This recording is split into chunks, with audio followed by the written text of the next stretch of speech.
সবাইকে শুভেচ্ছা। যারা এই মুহূর্তে আমার এই ভিডিওটি দেখছো, শিক্ষার্থী বন্ধুরা, আজকের ভিডিওটি আমি নির্মাণ করেছি পদার্থবিজ্ঞান বিষয়ের স্থির তড়িতে গাণিতিক সমস্যাকে নিয়ে। লক্ষ্য করো, +90 কুলম ও +10 কুলম আধানের দুইটি বস্তু বা চার্জ পরস্পর থেকে 50 সেন্টিমিটার দূরে আছে।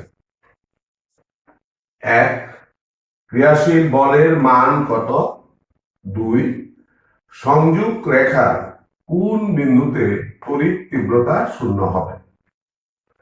ক্রিয়াশীল বলের মান নির্ণয় করতে হলে তোমাদেরকে কুলম্বের সূত্রটি জানতে হবে। চলো আমরা কুলম্বের সূত্রটি একটু আলোচনা করি। আমরা জানি সমধর্মী চার্জ পরস্পরকে বিকর্ষণ করে আর বিপরীতধর্মী চার্জ পরস্পরকে আকর্ষণ করে। চার্জের এই আকর্ষণ অথবা বিকর্ষণ বলের মান চার্জ দুইটির পরিমাণের গুণফলের উপর নির্ভর করে এবং তাদের মধ্যবর্তী দূরত্বের উপর নির্ভর করে। এ নিয়ে কুলম্বস যে সূত্রটি দিয়েছে তা হচ্ছে, দুটি চার্জের মধ্যবর্তী আকর্ষণ বল বা বিকর্ষণ বল চার্জ দুইটির গুণফলের সমানুপাতিক এবং মধ্যবর্তী দূরত্বের বর্গের ব্যস্তানুপাতিক। আমি তোমাদের কুলম্বের সূত্রটি গাণিতিক ভাবে প্রতিপাদন করে দেখাচ্ছি। লক্ষ্য করো,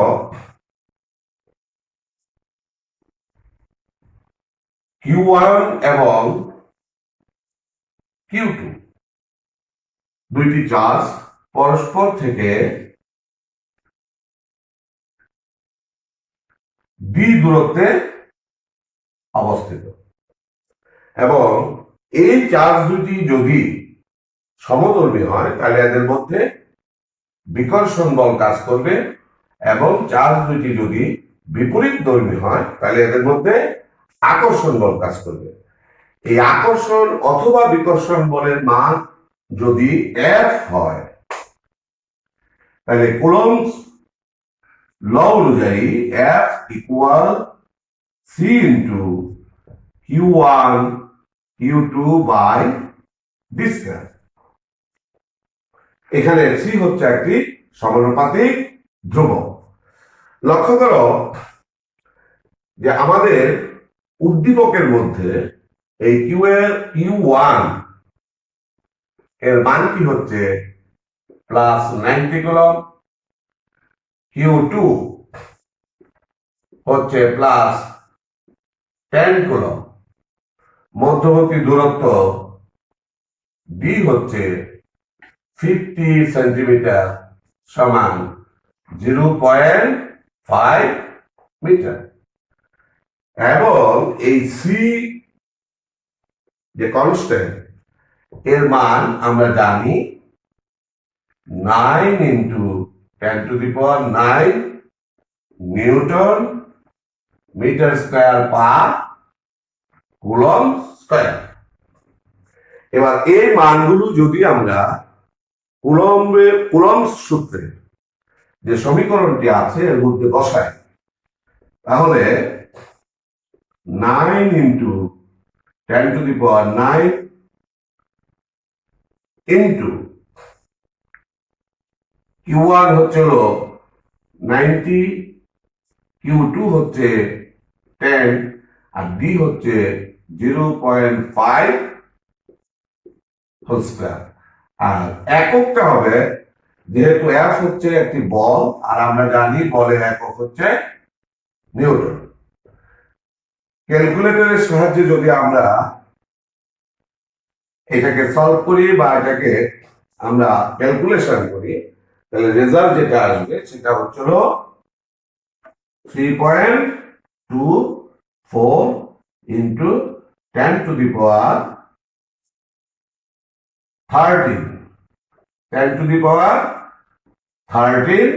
নিউটন। আর এটাই হচ্ছে এই চার্জ দুইটির মধ্যবর্তী ক্রিয়াশীল বলের মান। উদ্দীপক অনুসারে যদি আমরা চিত্র আঁকি তাহলে দাঁড়ায় এ বিন্দুতে +90 কুলম্ব চার্জ, বি বিন্দুতে +10 কুলম্ব চার্জ এবং তার মধ্যবর্তী দূরত্ব হচ্ছিল 50 সেন্টিমিটার অর্থাৎ 0.5 মিটার। এখন সংযোগ রেখার যে বিন্দুতে তীব্রতার মান 0 হবে সেই বিন্দুটি এ এবং বি এর সংযোগ রেখার মধ্যবর্তী কোন স্থানে হবে নাকি সংযোগ রেখার বহিস্থ কোন স্থানে হবে তা নির্ভর করে এই চার্জ দুইটির প্রকৃতির উপর।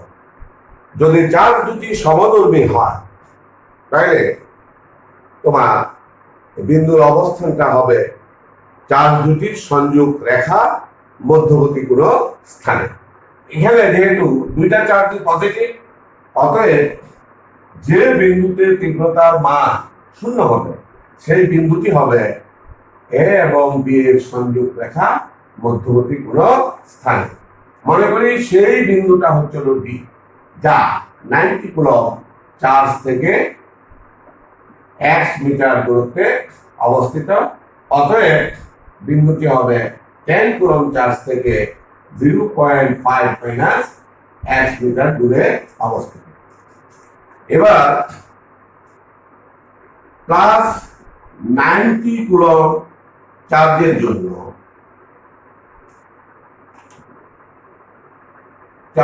জন্য তীব্রতা যদি অর্থাৎ ডি বিন্দুতে তীব্রতা যদি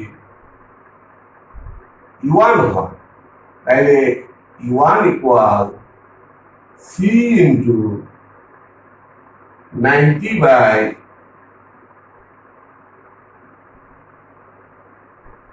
x স্কয়ার এবং +10 কুলম্ব চার্জের জন্য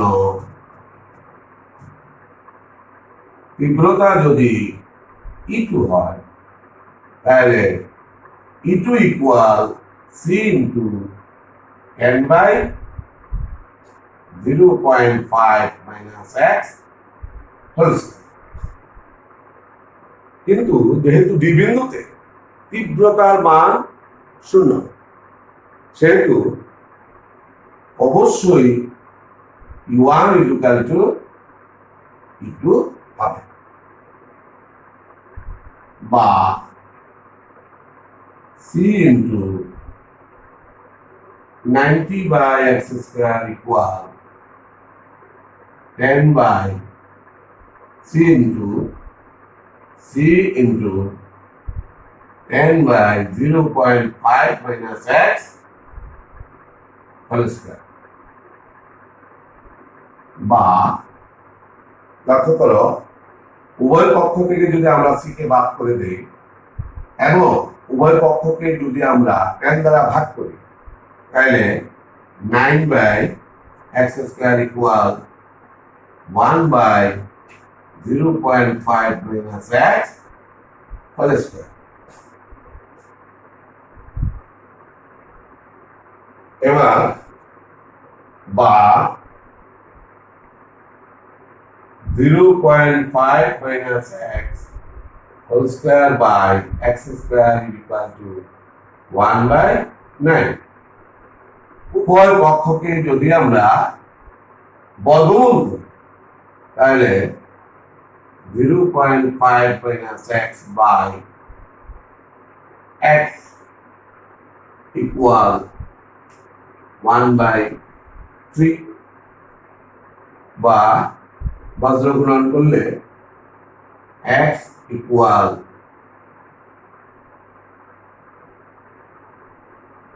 0.x equal এটা 0.5 into 3 অর্থাৎ 5 minus 3x বা x plus 3x equal 1.5 বা 4x equal 1.5 বা x equal 1.5 by 4। বা x ইকুয়াল 0.375, অতএব x ইকুয়াল 0.375 মিটার বা x ইকুয়াল 37.5 সেন্টিমিটার। x এর মানটা আমরা পাইলাম 37.5 সেন্টিমিটার, অর্থাৎ প্লাস 90 কুলম্ব চার্জ থেকে 37.5 সেন্টিমিটার দূরে ডি বিন্দুতে তীব্রতার মান 0 হবে। আবার এও বলা যায় যে 10 কুলম্ব চার্জ থেকে,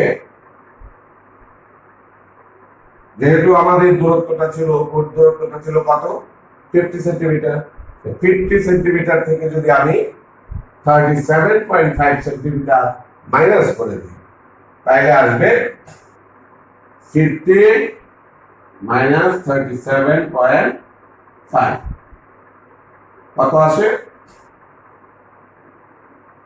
12.5 সেন্টিমিটার। অর্থাৎ 90 কুলম্ব চার্জ থেকে